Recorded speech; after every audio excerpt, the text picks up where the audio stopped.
After thousands of votes and hundreds of meetings, in 1948 the Declaration was completed. Drawing from previous human rights documents like the British Magna Carta, the French Rights of Man, and the American Bill of Rights, the Finnish Declaration begins with a preamble that explains the reasons for the adoption. These are followed by a proclamation which encourages all peoples and nations to keep, educate, and promote the stated rights and freedoms. Then come 30 articles that specify human rights. On December 10th, the Universal Declaration of Human Rights was accepted by the United Nations General Assembly. Many, including Eleanor Roosevelt, considered it her greatest achievement. And children all over the world, many miles from Paris and New York, will turn for hope and guidance and inspiration to this document. And it's particularly fitting that here tonight should be the person who's been the leader in this movement, assisted though she has been by many others. The person who was raised to even greater honor, so great a name. I refer, of course, to Mrs. Roosevelt, the delegate of the United States.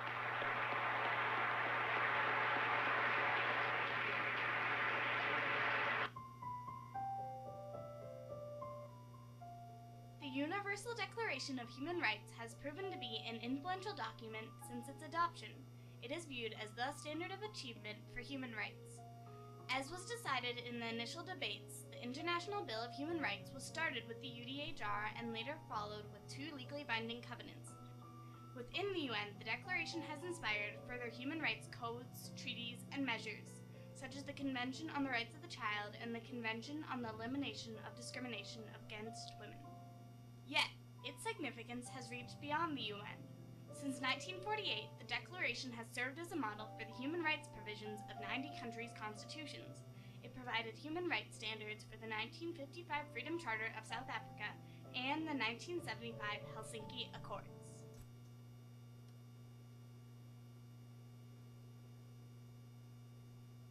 Ladies and gentlemen, so this, I think, is an important episode of Comte Wardal TV show, because many of you requests that the presentation of the declaration of the Manifesto of Art for Human Rights in this TV program.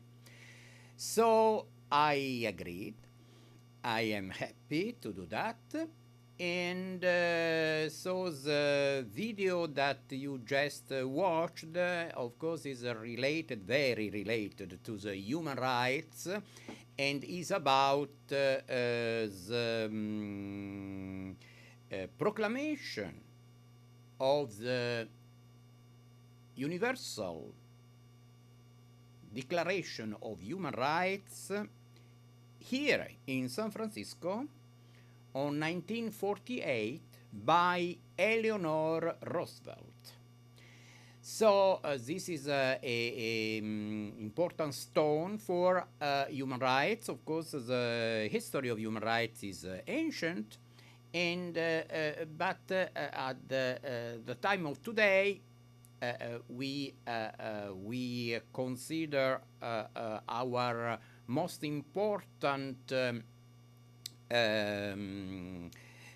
event, the Eleanor Roosevelt, that she proclaimed the Universal Declaration of Human Rights here in San Francisco.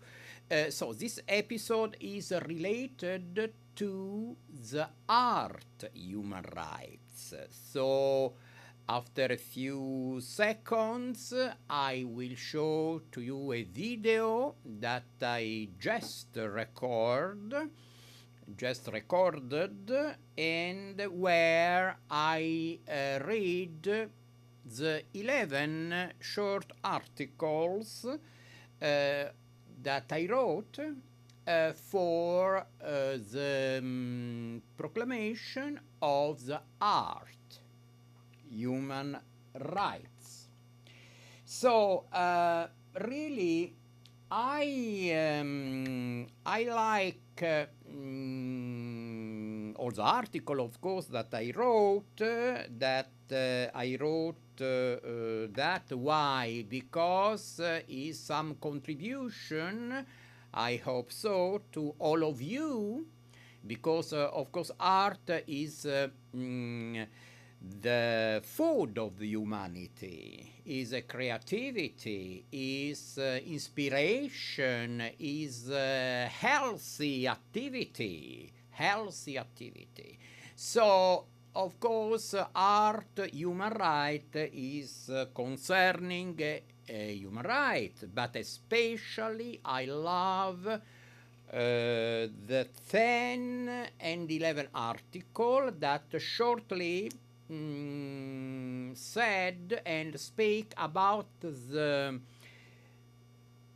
rights concerning any kind, of course, of love, and the rights concerning against, that means are against the manipulation of the human grief that often happened today, of course, even in television, in newspaper, but not only in the media, but also there is some individual manipulation, of course, in the family, and this is concerning also about the love, because you know, in the love, sometimes some people produce sadness in other people, and this is not supposed to be. Not supposed to be, because love, is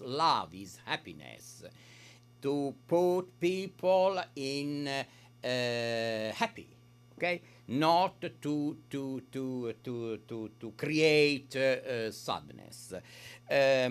So you can check anyway some part of the episode of Count Wardal TV show in my YouTube channel. Count Wardal is important because not only for Count Wardal TV show, but also because I put some maybe interesting videos, interesting for all of you. So now I will show to you officially the video of the Declaration of Art Human Rights.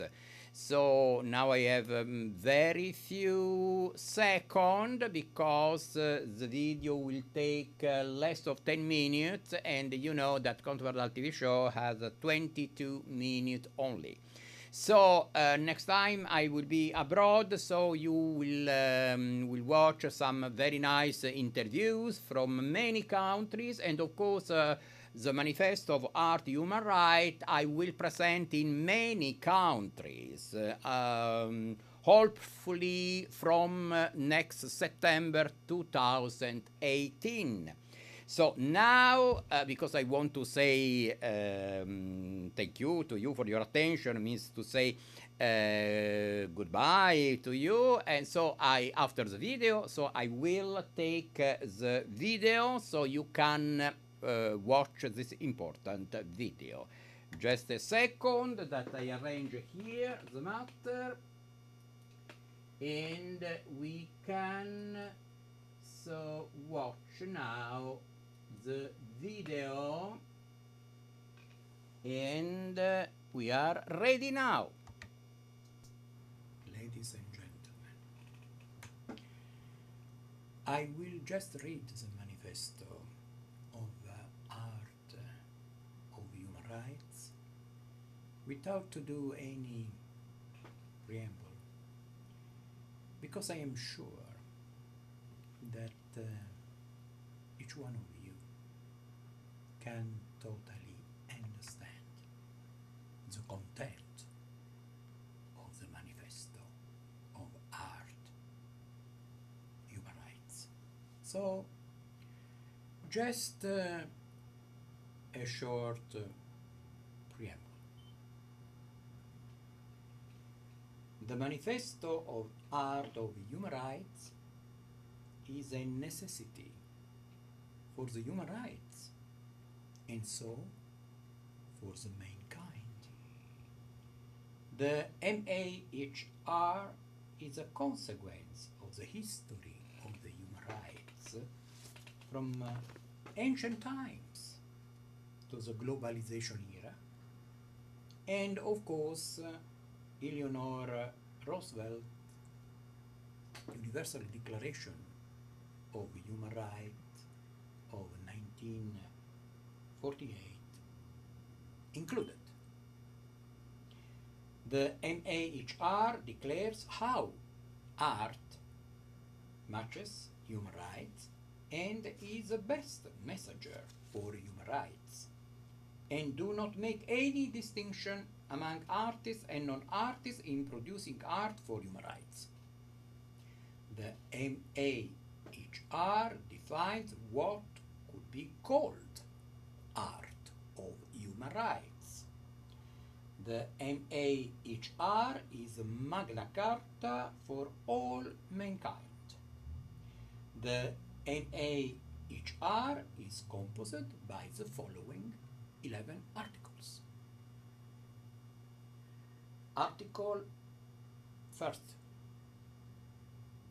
The MAHR established art is the highest expression and language of the mankind, and matches the highest values and inalienable rights of mankind as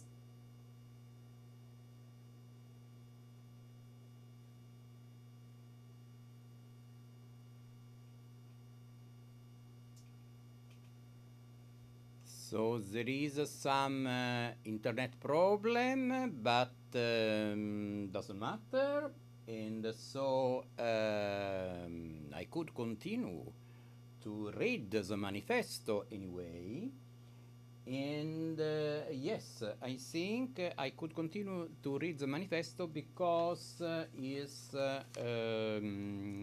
internet now, so I can definitely continue to read the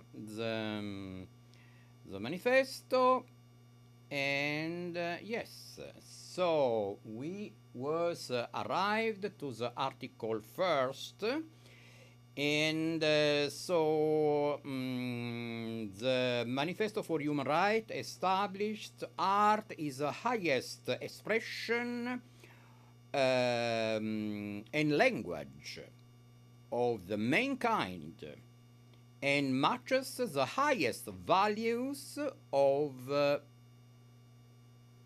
human rights as liberty, dignity, equality, and brotherhood.